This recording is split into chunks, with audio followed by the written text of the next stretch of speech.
Good afternoon and welcome to our midday briefing.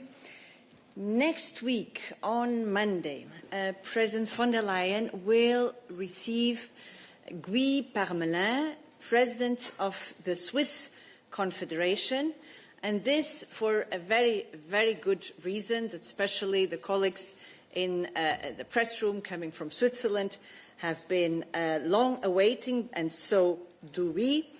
Actually, the EU and Switzerland are about to finish a broad package of agreements that will deepen and expand our relationship with this very important and historical European partner. The EU and Switzerland have enjoyed for decades a very close relation, going from trade to health, from energy to education and research, transport, and a very long etc. that I could add here. So the signatures of President von der Leyen and President Parmelin will be an important step towards completing the ratification of this broad package of agreements. It will allow the EU and Switzerland to advance their respective ratification processes, including consultations with the respective parliaments, and in Switzerland also by engaging with their citizens. So this is, needless to say, very good news for the direct benefit of citizens, both for the EU, in the EU and in Switzerland. So stay tuned for further updates. We are preparing a technical briefing and a set of press material that we will publish on Monday, along with the signing ceremony between President von der Leyen and President Parmelin. And that's all from us today, and we can now open to your questions. Yes. Blaž Mohorčič with the Slovenian Press Agency. I have a question for Eva on the initiative My Voice, My Choice. Commissioner Labib posted a video on Instagram calling them to be patient ahead of tomorrow's decision on this initiative, but they are saying that they cannot be patient because one woman in Poland because she cannot receive the abortion, her life is in danger. So I would like to know if you have any further comments on that, and if tomorrow, what can we expect? They are asking for a clear yes to this initiative. Thank you. Yes, and I had already mentioned when I announced the agenda of tomorrow's college meeting that there is one citizens' initiative, indeed the My Voice, My Choice, that will be discussed tomorrow at the college. So we will certainly have not only more information, but indeed we had also shared with you that EVP Minzato and Commissioner Labib will also address you on this very same topic. I don't think we can say much more at this stage. No, we cannot say much more. Obviously, we know that this problem concerns many more women in the European Union, but as Commissioner Labib pointed out, the response is coming tomorrow. We are in touch with the initiative, My Voice, My Choice. There were meetings with the organizers of the initiative, and tomorrow there will be a response from the college, from the Commission. Exactly. Other questions to Eva?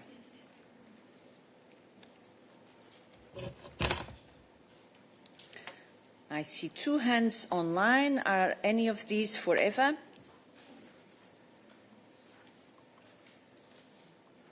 They're still up, but somehow have the feeling they may not be for Eva. But let's try Sadid Laluma.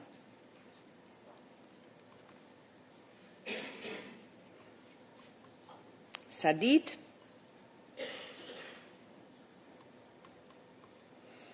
We can't hear from Sadid. Kardava Ketevan.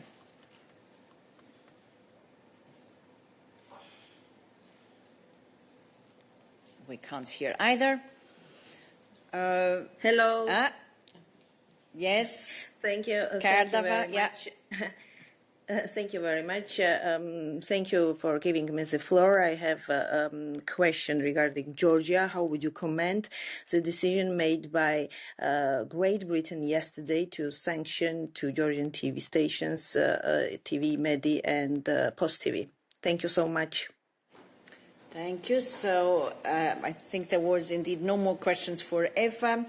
So on this question on Georgia, Anita will join us.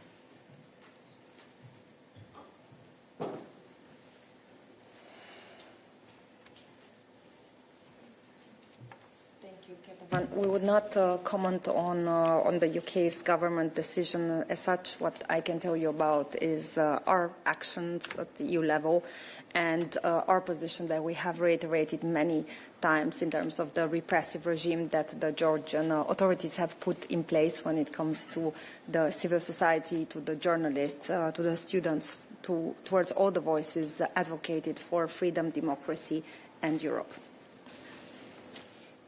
Thank you. Yes, please.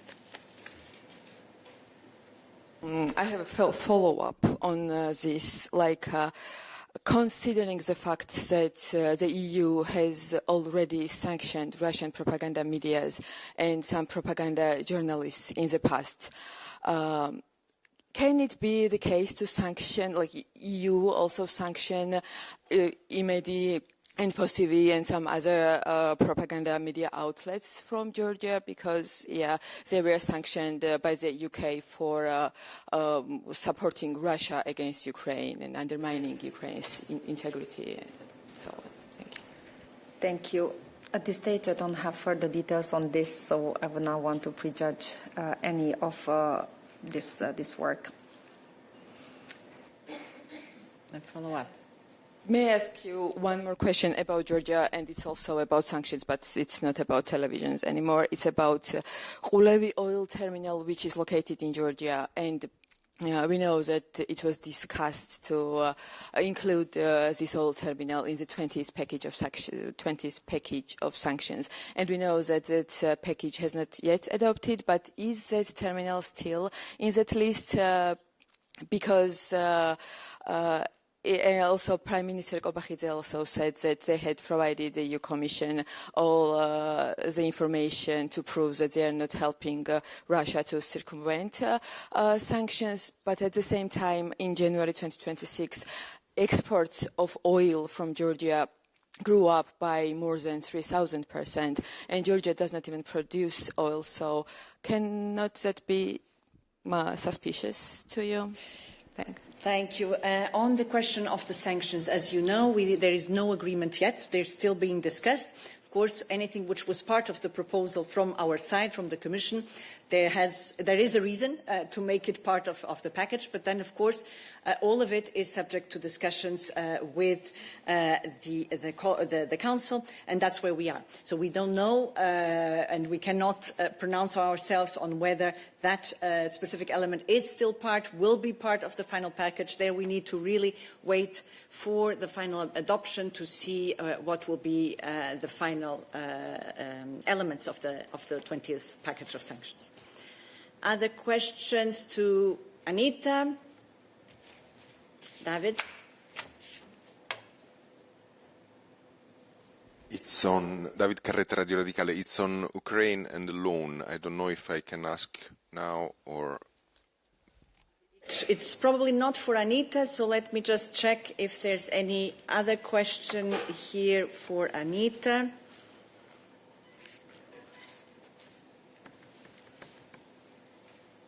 There's still the hand of Sadid. Not sure whether it's external affairs question. Sadid? Yes, can you hear me? Yes, we can. Okay, good. Thank you. I have a question regarding Bangladesh. My question from yesterday, because there is before the collapse of the government of Sheikh Hasina, there was a business forum between EU and Bangladesh. Now with the new government, is there any diplomatic forum or any kind of relation with that country? Thank you. Sadid, unfortunately, we could not see you. Your camera was not on. So what I'll suggest is that Anwar will get back to you after the midday. Okay, and then we can now come to you, David. Thank you, Paula. David Carretta, Radio Radicale.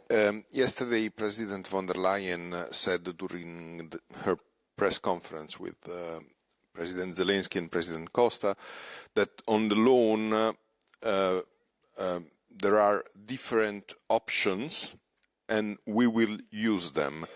Can you clarify which options the Commission has at its disposal to deliver on this issue? Thank you. Thank you, David. And indeed, this was something that the President von der Leyen yesterday said very clearly. She referred to the fact that the loan to Ukraine, the 90 billion euro loan, was agreed by the 27 heads of state and government at the European Council, that they have given their word and that their word cannot be broken. And the President also reiterated and reassured, as you say, that we will deliver on the loan one way or the other, and that there are different options and we will use them. Now, what are these options? These are now being looked into, and we are discussing and exploring what is their feasibility with the Member States, with the Parliament. I won't be going into what those options are specifically at this stage. What I can say is we're exploring them further, discussing them with all those concerns, so in this case the Member States and the Parliament. Yes?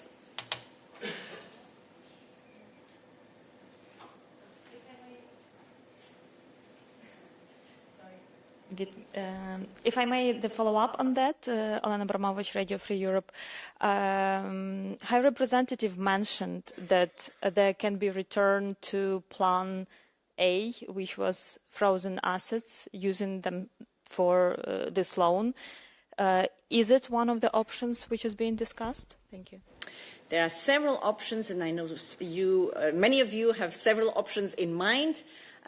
We will not go into concrete and specific options, but indeed there are several possibilities, and we're looking into them and see what could be feasible. Yes? Also a follow-up, all the leaders of the EU countries gave their word, and also Prime Minister of Hungary, Viktor Orban, who is now taking this word away. Is the President von der Leyen going to talk to him? Maybe there is some meeting scheduled or a phone call to push him, to talk to him, to ask him about the position, about the plans? Thank you. There are ongoing discussions. I cannot confirm whether there is a specific discussion between President von der Leyen and Prime Minister Orban, but there are clearly discussions ongoing with Prime Minister Orban on this very same topic at various levels, for sure. Yes? Good afternoon, Zoltán Bugnyár, Hír TV.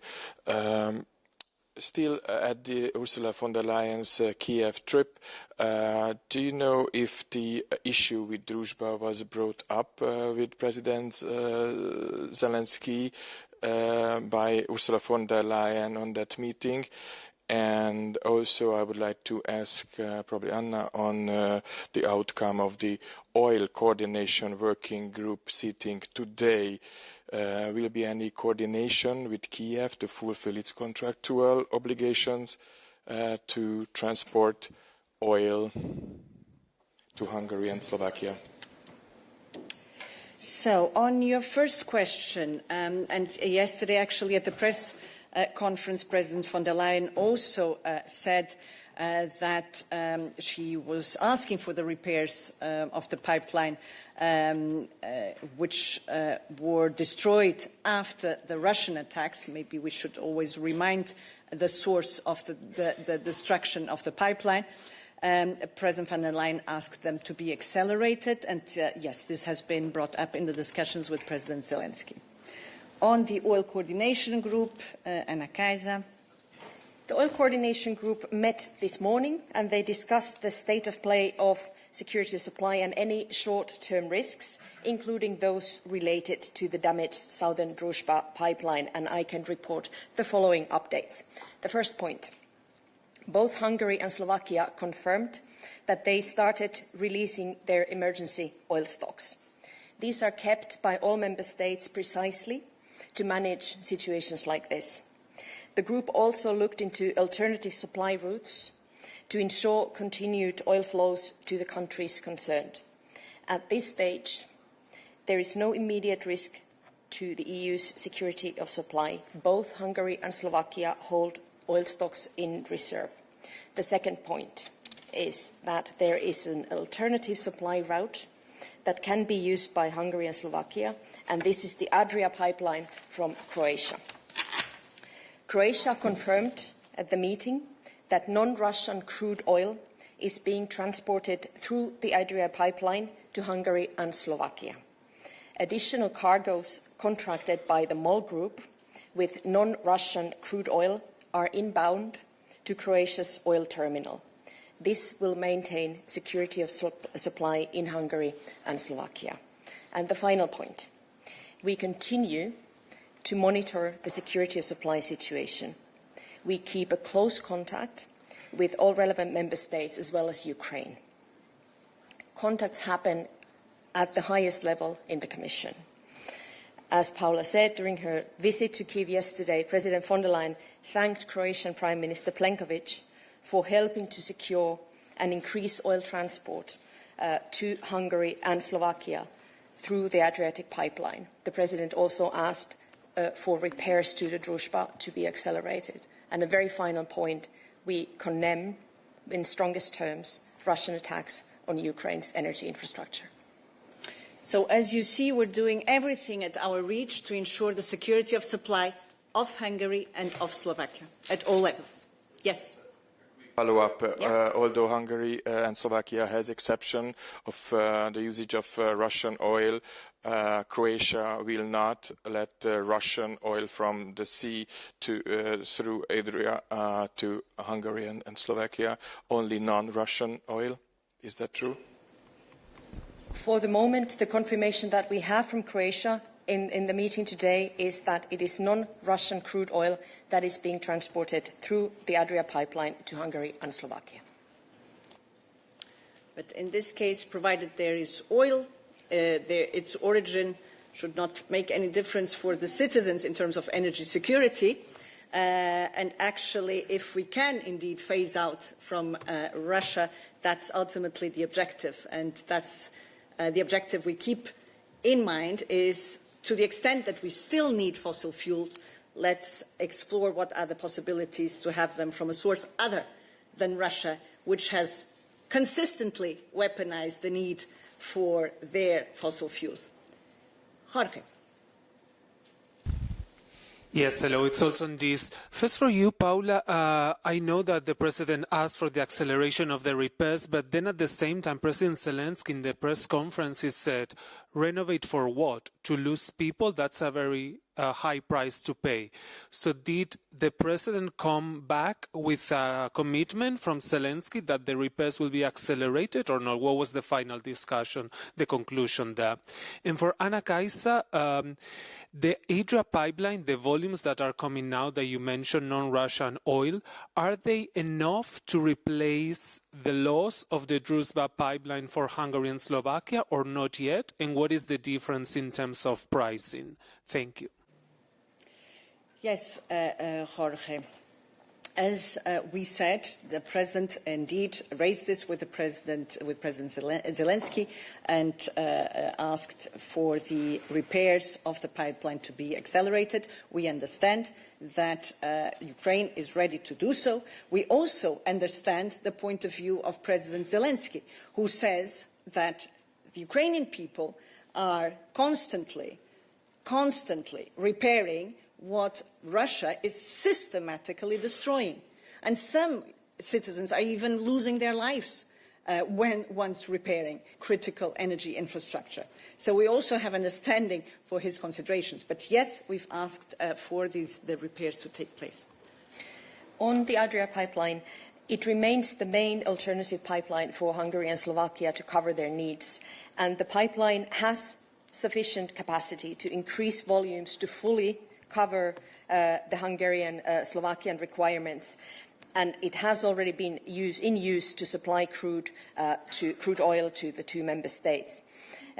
We have received information. Croatia has communicated that it is assessing the situation whether it can lawfully accept Russian crude at its port, both under the EU and US sanctions. But for the moment, we do not have any further comment to make at this stage. But you asked about the capacity. Can Adria deliver and supply? Yes, it can. On the prices, we do not make a comment on the oil prices, what is happening in the market. It's the markets that decide the prices. I do not have a comment to make on those. Yes. Thank you, Paula. It's Augustin Palokai from Youth List. Anna-Kaisa, is Croatia the one who decides whether it can allow Russian oil to go through Adriatic pipelines, or because the Croatian representatives are saying that they are consulting with you, with the Commission, because it's EU who imposed the sanction. Now, Hungary and Slovakia, they had exception for Russian oil through the pipeline. Does this exception covers also possibility to import the oil by the sea? Second, if you say that the oil is already going through Adria pipeline, non-Russian oil, does this mean that Hungary and Slovakia ordered this oil, so that they themselves now admit that there is alternative? Thank you. These are, again, we are talking about companies that make these contracts and order the commodities. We do not have access to these private contracts. I do not have this information, who has ordered what. What we can say in terms of in our role as the chair of the coordination group, and the information we received, is that there is capacity to supply both Hungary and Slovakia. You were mentioning the situation that concerns the sanctions. This is precisely what we have been saying, that we need to look into this. I do not have any further comment to make on this. This would be less about the energy beat and more on the sanction side. But as you described the situation, it is correct. Yes, Hungary and Slovakia do have exemptions as regards importing Russian oil under the sanctions regime. Nikolaus. Sorry, there is a follow-up there. Thank you. Quick. So does this exception covers also possibility to import the Russian oil through pipeline? And because the Hungary and Slovakia are blaming Croatia, that Croatia is preventing this, not the EU or EU sanctions. So is it individual country that is deciding not to allow Russian oil going through the pipeline, or this is Croatia implementing EU sanctions? Again, at the end of the day, what matters is that there will be oil that can be supplied to Hungary and to Slovakia to meet their demands.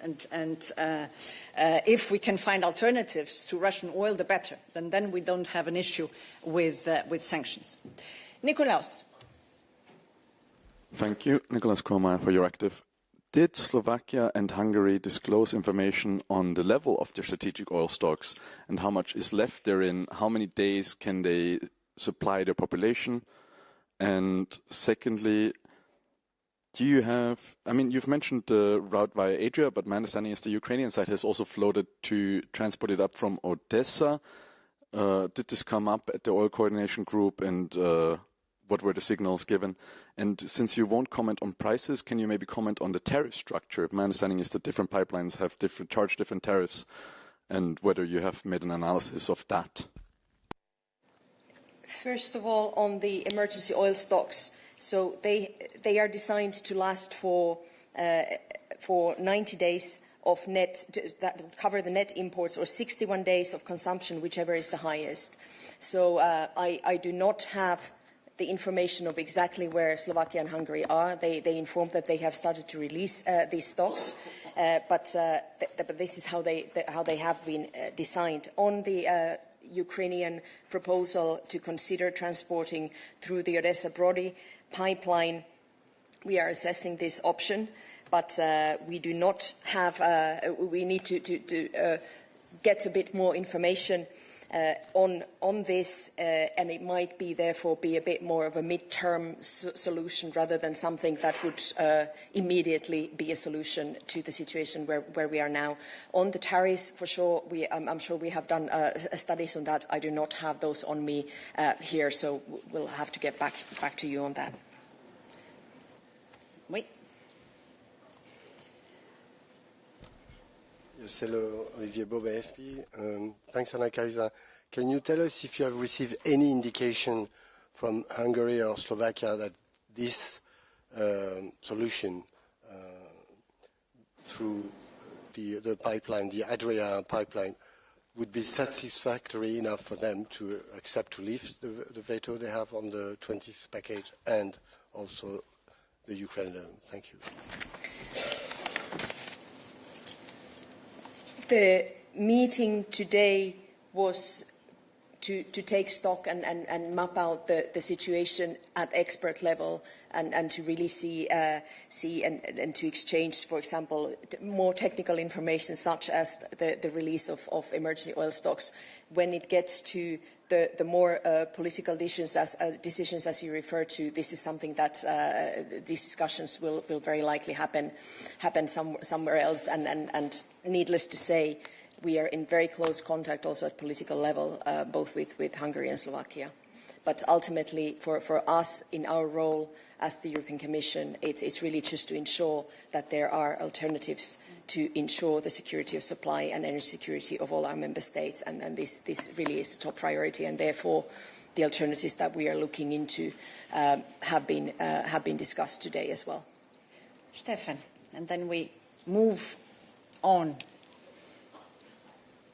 Yes, a short follow-up. There are contradictory information on the state of this Druzhba pipeline. Do you have a clear picture and what kind of shape it is? Is it easy to repair or is it impossible to repair on short notice? If you could clarify. Thank you.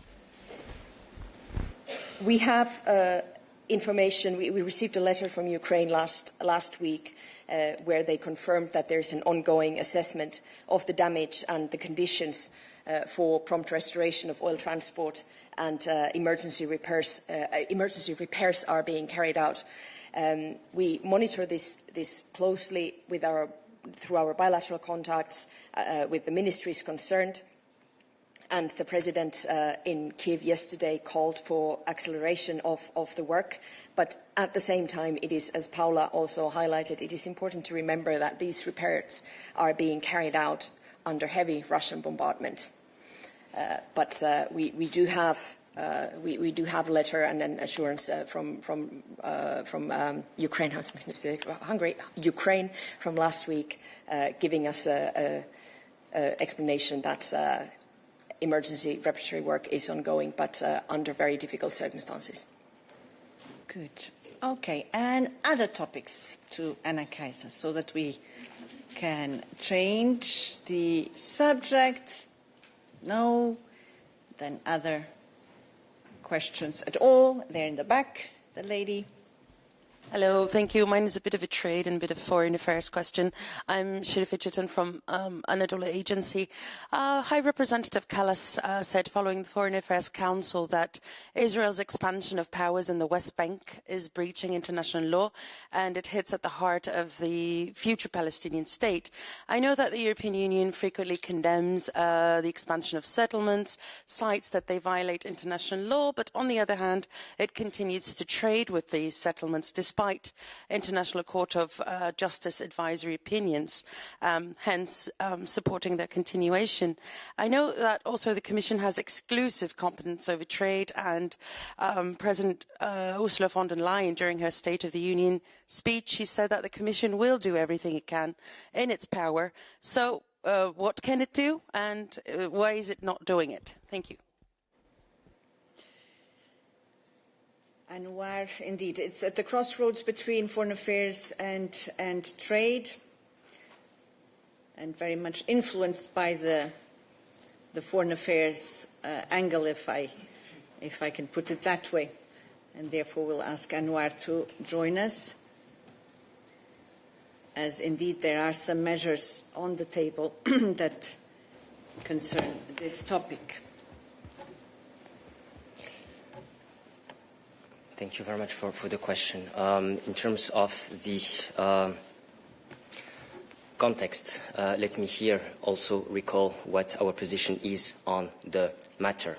The latest decision that you are referring to runs counter to the UN Security Council Resolution 2334 and does undermine the viability of the two-state solution. Let's also recall what is the position of the EU, which has been long-standing on the matter. Our position is of a position of non-recognition of Israel's sovereignty over the territories occupied by Israel since June 1967. And we recall that annexation is illegal under international law, and we call on Israel to reverse this decision. Now, in terms of the measures, let's, as Paola said, again look at what happened. At the latest State of the Union, the President had put forward measures, and these measures are still on the table, which does answer your question, and Olaf is also ready to jump in case there is any other trade follow-up, but the position and direction of travel remains unchanged. The measures are on the table. Yes, please. So I know what was proposed by the Commission, but does the Commission not have the authority to propose a blanket ban on trade with these settlements under the common commercial policy?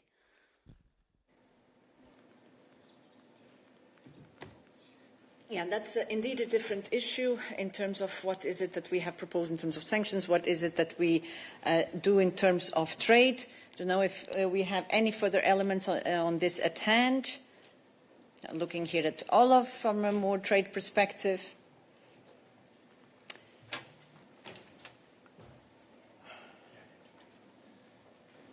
Where am I looking?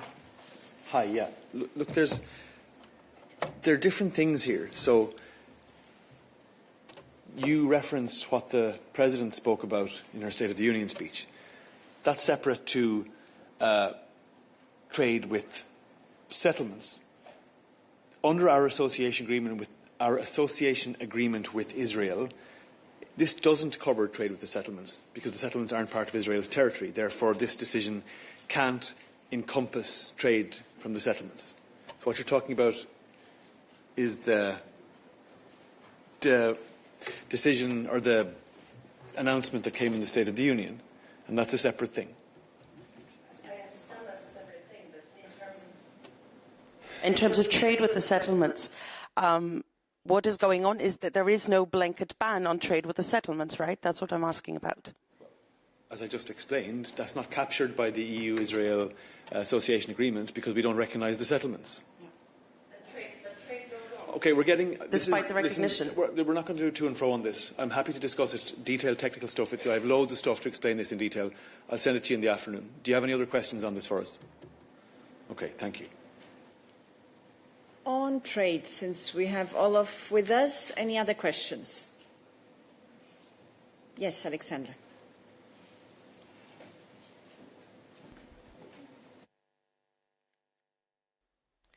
Sorry, yes, thank you, Paola. Alexandra Voudouri with Kathimerini.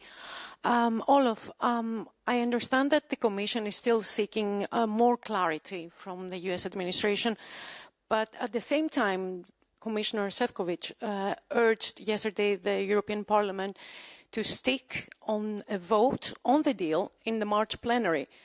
So I was wondering if there is no clarity yet, why the Commission still insists from one side of the deal to honour the deal when there is no clarity still from the other side of the Atlantic. And since President Trump himself said yesterday in his speech that he would soon institute a new tariff regime under federal authorities. Thank you. And before giving the floor to Olaf, Just to compliment Alexander, because I listened to Commissioner Šefčovič, and if I remember correctly, he said he urged indeed for the EU-US agreement to proceed under the condition that more clarity is provided by our counterparts. So I think that second part of the sentence is very important and in line with what we've been saying. Thanks, Paula. Yeah, just to complement what you said, which is precisely correct. Let's just take a small step back here, and I'll try to present an accurate overview of where precisely we are. So, I must refer back to my famous buzzwords, reliability and predictability. I know you hear me say it a lot, but that's what we're aiming for here. That's been our target all along, to stabilise transatlantic trade so that our companies can gain the benefits from it and our consumers to the highest extent possible. So, where are we today? The Supreme Court of the US deemed the previous legal base for the tariffs to be illegal. The US has therefore put in place a system where an applicable tariff rate of 10% is in place in addition to existing most favoured nation duties. They vary depending on product, etc. The US has described this as a temporary regime because they've described it as a transitional phase because it's legally time-bound. Therefore, something else is going to have to replace this transitional phase. That's one of the things we are seeking clarity on. That's probably not something that they can answer immediately and is going to take time. Point one. Point two. From our perspective, as we've said repeatedly, our goal here is to protect EU interests, including those reflected in the EU-US joint statement, which has been the roadmap or foundation, if you like, for transatlantic trade for the past number of months. So, the US has given indications that it will honour the current deals and their specificities. I believe President Trump said that in a State of the Union address yesterday also. So, from our perspective, from the EU perspective, we are engaging with the US to understand how they will make sure that that's the case. So, just to get back to the technicalities, so the vast, a majority of our exports, when you take the new 10% and add the MFN duty, fall below the 15% ceiling that we had agreed with the US. There are, however, a limited number of products for which the MFN is above 5%, therefore above 15%. Therefore, logically, if the US has given the commitment that it will honour its agreements, then it will honour the 15%. We are waiting for them to explain in clear operational detail how that will work. And so there's no contradiction between the European Commission position as elaborated by Commissioner Šefčovič yesterday. He said very clearly that we want to keep the process moving forward on our side so that we can implement our commitments, because that's what we said we would do. We implement our commitments, the Americans implement their commitments. We have the highest degree of stability and predictability we can gain in this situation, and trade continues to flow. So that's where we are. We continue to talk to the US as a greater degree of information is understood, and again, getting back to the word clarity, is the more clarity we have on the aspects I've mentioned, the more certainty we have to move things forward. That's it. I hope that's sufficiently clear. It is clear, Olaf. We have another question on trade. Go ahead. Hi, Lisa from The Guardian. Can you just clarify then, is the legal status of the deal that was signed last August, is that now void? Does that have no legal underpinning because of the Supreme Court ruling on Friday, and therefore a brand new agreement, whatever that may be after the transition period, has to be agreed, there has to be a joint statement, we have to go through the whole months-long process again? And then secondly, you just mentioned there were some products with an MFN higher than 5%. Do you know what they are? Can you give us some examples? Thanks. Thanks, Lisa. I'm not going to provide the examples now. I can send you, the highlights of them in the afternoon. And as regards the legal base, I mean, that's what the Americans have to explain to us. So we have this transitional phase, as the Americans themselves describe it. We are engaging with the US to ensure that in that transitional phase, the commitments made by the US under the joint statement are honoured. If that's the case, we will continue to honour our commitments. And in the meantime, there's this deadline within which the US has to explain what comes next. So I know you're tired of hearing me saying it, but all we're trying to do here is keep things level. That's the EU approach, and that's how it will continue to be. Other questions to Olaf? No. I have one question online, not sure to whom it is addressed. Andrzej Wirwinski. Hello. Yes. I have a question about beef from Brazil. There are some reports that some beef contained sorry, do you hear me? We do. Okay, so I have a question to Eva.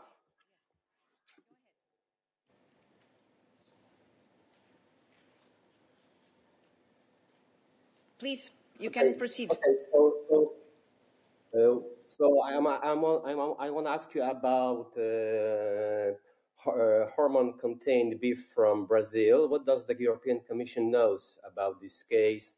How much this beef entered the European Union? How much of it reached consumers? And which member states received that beef? Is Poland among them? Good, Eva. Yes, we are aware of this case. It's been already a couple of months, and we took several actions since then. But before I speak about this concrete case, let me once again here say that we Europeans, we can enjoy the best quality food of a very high quality, because we are protected by one of the most strict conditions and requirements for the food safety in the world. And this means that everything what is on your plate and comes from within the EU has the same quality as everything what comes from outside the EU, which means that if you speak about the beef and about your steak, then the steak that you get in the EU has basically the same quality as the steak that is imported from outside. Regarding this case with estradiol and the beef containing estradiol imported from Brazil, this was detected. This was clearly controlled, and this was also in our rapid alert safety food and feed system, which means that we have immediately notified the member states about this case. It was about 10 member states that has acted on this, but mainly we have acted, and it has happened already before, with strengthening of our controls, of our checks, because to maintain the high quality of the food in the EU, we have a robust system of audits, checks and controls. The border controls for the food are done by the member states. We are obviously in touch with them, with the veterinary authorities, and we have also committed to do more of these checks and controls, including the Mercosur countries, including Brazil. When we speak about this case, it's also necessary to say that it was a frozen meat, and it was a small amount of frozen meat. We don't speak even about 1% of the imports from Brazil. We actually speak about 0.1% of the imports of meat from Brazil. So it was a really small amount. Nevertheless, we reacted with strengthening of the controls, And it's also good to say that this doesn't mean that this kind of meat would be harmful for EU citizens. It's just about the high quality that we have, which means that estradiol, this substance or hormone, if you wish, was banned in 2008 in the EU, but before that it was used. And because it's banned in the EU, we have the same requirement for Brazil.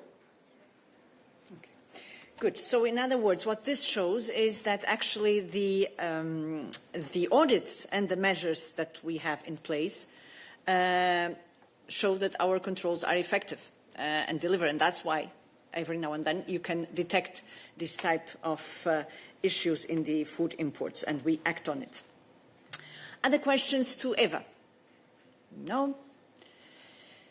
Nikolaos, you've been wanting to ask a question. Thank you. Question to Maciej on the East Invest initiative. So can you tell us, because neither the communication or your press release is very clear, how much money is actually being put forward? Is there any new money? When was the planning for this initiative started, and how does this differ from the midterm cohesion review? Because it seems like it's part of the same remit, but there's no clear distinguishing line. Thank you. Thank you, Nikolaos, for your question. So just to clarify where it comes from. Last week we adopted a communication on eastern regions bordering Russia, Belarus and Ukraine, proposing a number of measures to support eastern border regions in the EU because they were affected by the consequences of the invasion of Russia in Ukraine. One of the actions that we are proposing is this East Invest facility, and the declaration launching the facility will be signed tomorrow by financial institutions. So as we explained in the press release, the event will be hosted by DVP FITO with the presence of prime ministers from Estonia, Lithuania, Latvia and Romania. Sorry. And it will be dedicated, the East Invest facility will be dedicated financing platform for EU Eastern regions, bringing together the EIB group, international financial institutions and national promotional banks. At the same time, it will address investment needs in these regions through targeted lending offered by participating financial institutions. Yes, Nikolaos, you have a follow-up? So, just to clarify, no new EU money? This will be a lending facility, so there is no new money involved. And it is estimated that this facility will provide at least 28 billion euros in private and public investments in the affected regions. Okay. Other questions to Maciej? Yes, please. Sorry? To Maciej. No, and we have one in the back still to Maciej. Hello. 1, 2. My name is Karina. I'm from Republic of Moldova, TVR. And also I have a question here. At this stage, could you please clarify or add more details what instruments this European facility could provide for the Republic of Moldova at this stage? Maybe it's too early, I don't know. Yes, indeed. This facility is dedicated to support Eastern European regions. So the regions which are in the 9 bordering Russia, Belarus and Ukraine member states, it is not covering Moldova for the time being. Exactly. Okay. Other questions to Maciej? No? Then we had a different topic here. Thank you, Petr Obrovský from Czech Television. I've got a question on the SAFE program, because Czechia is among the 3 last member states which still don't have approved their loans. So I wanted to ask if you could tell us more about at which stage the assessment is, when we can expect this, the decision, or whether there were some complications in the process. Thank you. Thank you. And that's for Siobhan, stepping in for Thomas. Indeed. Thanks for the question. As Paula said, I'm covering for Thomas on that. So the Commission is currently still assessing the 3 remaining safe plans from France, Czechia, and Hungary. And we have no news for the moment, but they are still being assessed. In the making, in the making. Yes, Roland. Thank you very much, Ron Papridnevsova. I have a follow-up on that. So based on your experience with other 16 plans, how is it for them regarding the signing the loan agreement and sending pre-financing? And I'm asking specifically of like how long does it take from the approval of the plan by the Commission and then sending the actual money, the pre-financing to the member state? And in this regard, is there any chance for Hungary getting any pre-financing before mid-April? Thank you. First, we need to get. On va pas mettre les bœufs avant la charte, comme on dit, ou le char. So first, we need to adopt the plan, and then we can answer when will the funds be disbursed, right? So this way, we cannot really say and make any link with any date specifically. So. Let's see when we will adopt it, and then we can maybe answer that question in terms of timing. And each plan is in itself, so there also it may take more or less depending on each of the different plans. Other questions to Siobhan? Yes, Nikolaos.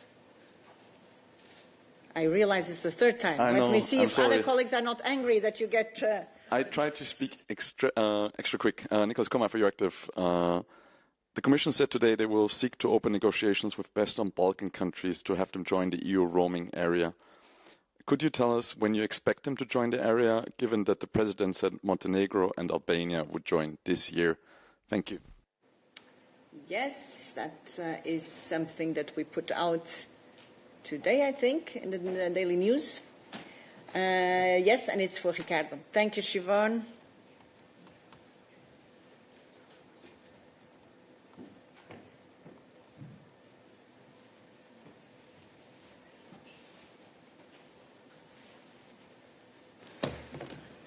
Good afternoon. Like Siobhan, I'm also trying to replace the irreplaceable Thomas.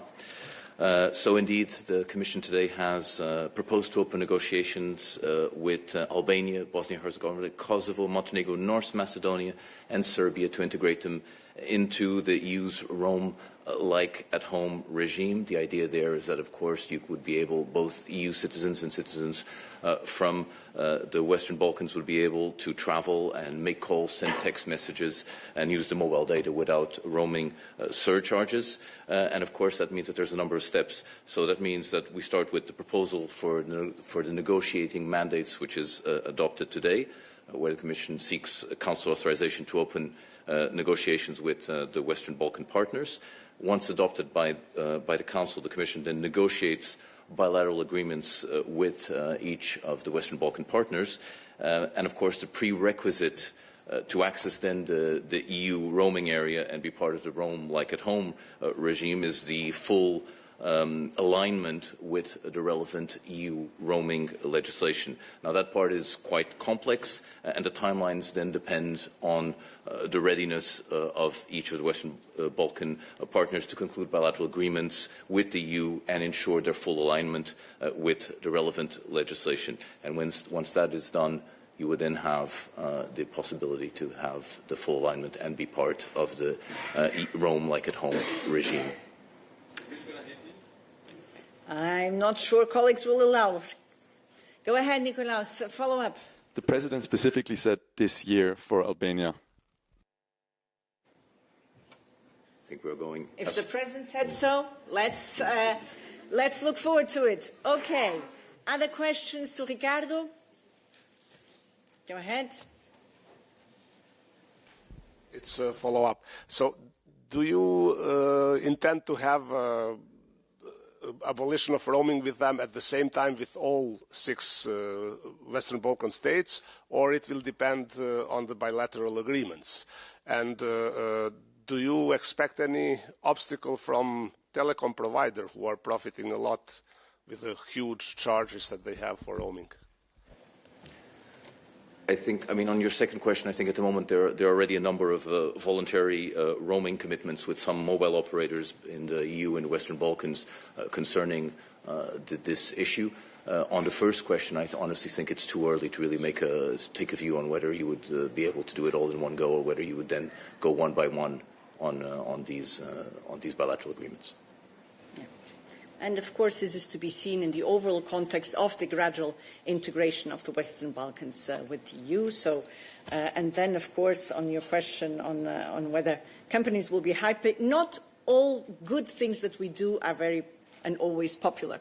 That's we know that. Okay, other questions? Stefan. Different topic. Yes, related to the announcement of the signature with Switzerland on Monday, I have a question. I'm sure you have already an assessment on this. There is a vote in Switzerland in June to cap population at 10 million. So I would like to ask you how this would impact the bilateral relationship if the Swiss would say yes to this initiative. Thank you.